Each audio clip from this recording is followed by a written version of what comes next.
Ну вот у нас подходит, как вы видите, следующий 5-й слой. Вот. Что касается 5-го, да, вот этот еще не особо крепкий. Надо нам немножечко замедлить печать, я думаю, для того, чтобы слои встали. Но идет очень-очень хорошо. Все равномерненько, видите, настроил, как-то так подвезло, сразу все встало в нужный темп, в нужное качество.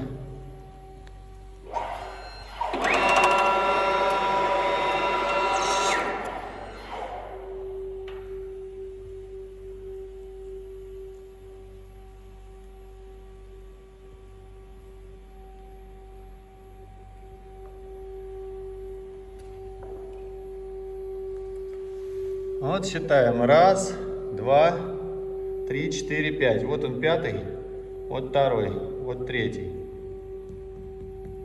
А вот это 5-й. Значит, 5-й уже стал более-менее каменным.